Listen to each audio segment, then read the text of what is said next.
My phone is face down on the bed. I promised myself I wouldn't touch it. 5 minutes, just 5 minutes, and somehow my entire body already feels sick. What if he's upset? What if I said too much earlier? What if the energy changed?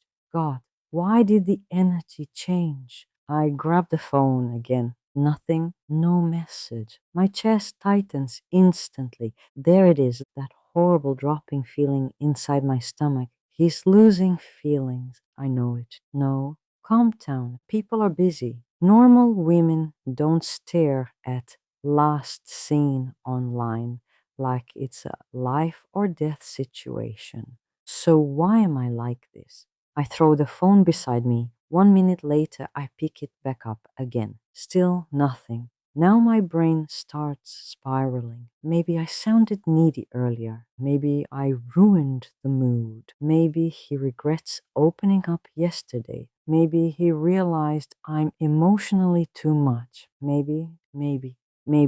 My God, I'm exhausted. Not from him, from my own mind. And the worst part, he's actually a good man. That's what destroys me later. Not toxic, not cruel, not emotionally unavailable, just healthy, stable, consistent, the kind of man women say they want. And somehow my nervous system still keeps turning love into danger.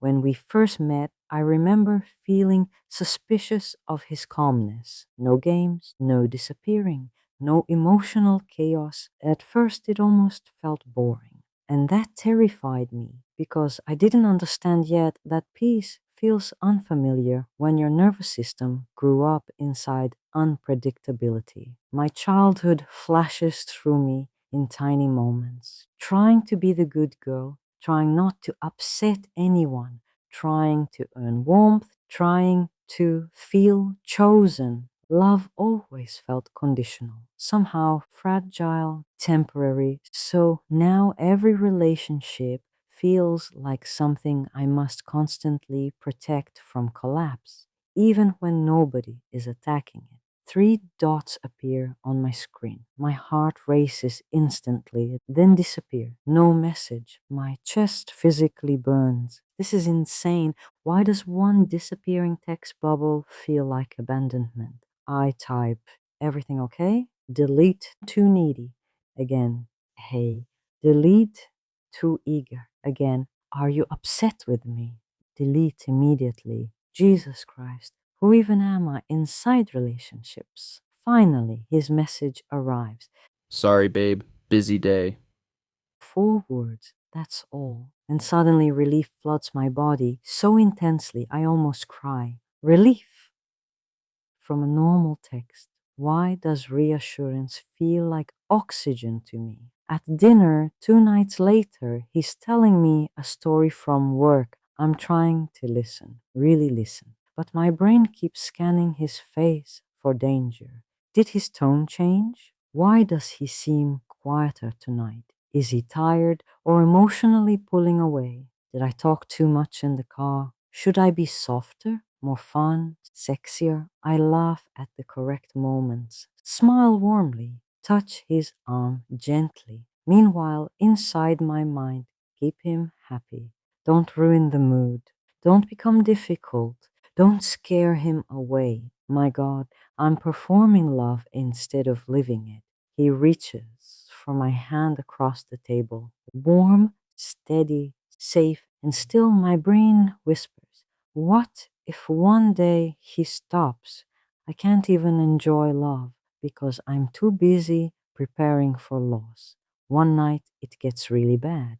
He comes over after work looking exhausted, tie loosened, eyes tired, still smiling when he walks through the door because he genuinely wants to see me. And instead of feeling loved, my brain immediately starts scanning for what's wrong.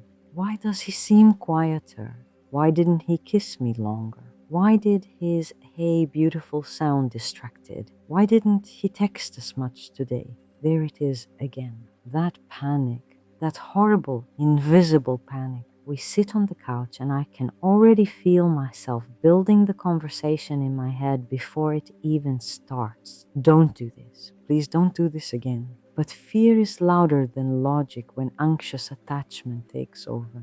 I look at him quietly for too long. He notices immediately. What? There's still softness in his voice, concern, love, and somehow I still turn it into danger. Nothing. Silence. Then me again. You've been different lately. I see his shoulders tense slightly. Tiny movement, tiny exhaustion. I'm just tired, babe. But my nervous system doesn't believe him because anxious attachment hears, I'm tired of you, so now I'm spiraling. You used to call me more. You used to want me more. You used to look at me differently. What changed? Just tell me what changed. My voice is shaking now, not angry, terrified, and he keeps trying to stay calm. Nothing changed. I love you. You're overthinking. But those words only calm me for 3 seconds before fear comes back stronger. Because reassurance without self security becomes emotional addiction. So I keep going. God, I keep going. No, something changed. I can feel it. You don't touch me the same. You're emotionally distant. Maybe you just don't love me like before.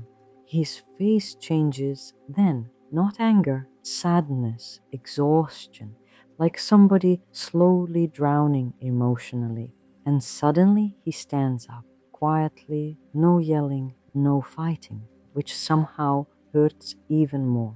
I don't know how to prove my love to you anymore. That sentence hits me like ice water, but the fear still won't let me stop. See, you want to leave? I knew it. I always ruin everything. And for 1 second, I watch helplessly as the man who loves me starts shutting down emotionally right in front of me. Not because he stopped loving me, because he's tired. Tired of fighting fear he didn't create. He grabs his keys slowly, looks at me one last time. God, his eyes still soft, still loving, just hurt. I love you, He says quietly. but I need you to stop turning my love into a courtroom. And then he leaves. The door closes softly behind him, and instantly the apartment feels freezing. My body starts shaking, not from anger, from shame, because deep down I know exactly what just happened. I pushed and pushed and pushed, searching for reassurance, until the relationship itself became emotionally unsafe for him too.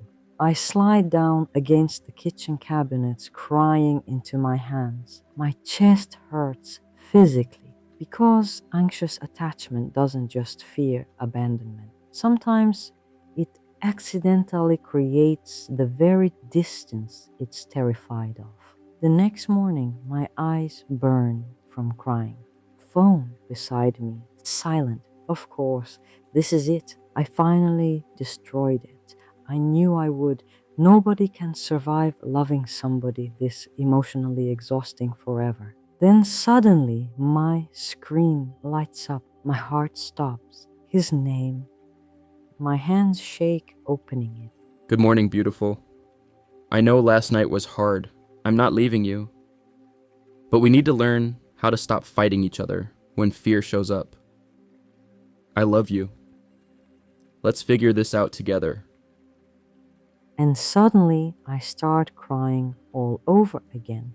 Not because he stayed, because for the first time I realize healthy love doesn't run immediately. It communicates gently, honestly, even when it's tired. I stare at myself in the bathroom mirror later that morning.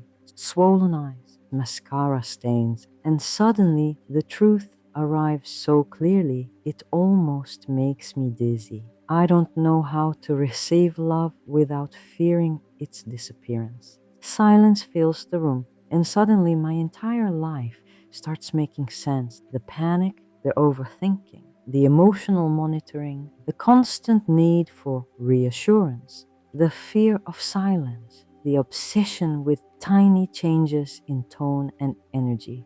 I wasn't crazy, I was terrified. Terrified of abandonment, terrified of not being enough, terrified that if I stopped performing perfectly, love would disappear. Memories start replaying. Childhood, trying to be easy, trying to be good, trying not to upset anyone, trying to earn warmth. And suddenly, I understand something heartbreaking. I learned how to survive emotionally, but never learned how to feel emotionally safe. That evening, he comes over again quietly. No anger, no games, just emotional exhaustion and love standing in the same room together. I sit at the kitchen table, staring at cold coffee, and for the first time in my life, instead of asking for reassurance, I tell the truth, real truth, raw truth. I think I've been loving you from fear instead of trust. Silence. His face softens instantly. Tears burn my throat. I keep waiting for you to leave even while you're loving me. My voice shakes harder now, and I think I'm exhausting both of us trying to stop something that isn't even happening. He kneels beside my chair, slowly, takes my hand gently, and suddenly I start crying so hard I can barely breathe. Not pretty crying, not elegant crying, child crying, years of fear finally breaking open. I don't know how to feel safe, I whisper. God, there it is, the real wound. Not men, not relationships. Safety, healing after that isn't magical. That's important. It's ugly, slow, embarrassing sometimes. I start noticing my patterns, the urge to double text, the panic in silence, the emotional spirals, the obsessive overthinking, and slowly I stop reacting immediately. I pause, breathe, walk outside instead of chasing reassurance. Learn how to calm my own nervous system. Learn how to survive discomfort without making him responsible for fixing it instantly. Some days I fail completely. Some days fear wins. Some days I still stare at my phone too long, still overanalyze tone, still panic quietly. Healing is not linear, but slowly, very slowly, something changes. I stop watching him constantly and start returning to myself. Friends, books, movement, sleep, peace, identity outside the relationship, and something incredible happens. Love starts feeling softer, lighter, safer. One evening, we sit quietly on the balcony together, sunset soft against the sky, his hand resting on my leg. No panic, no overthinking, no fear screaming inside my chest. Just peace, simple, peaceful love. And suddenly tears fill my eyes because for the first time I finally understand healthy love was never supposed to feel like emotional survival. And maybe becoming stronger doesn't mean becoming colder. Maybe it means finally learning I can be deeply loved without disappearing inside the fear of losing it.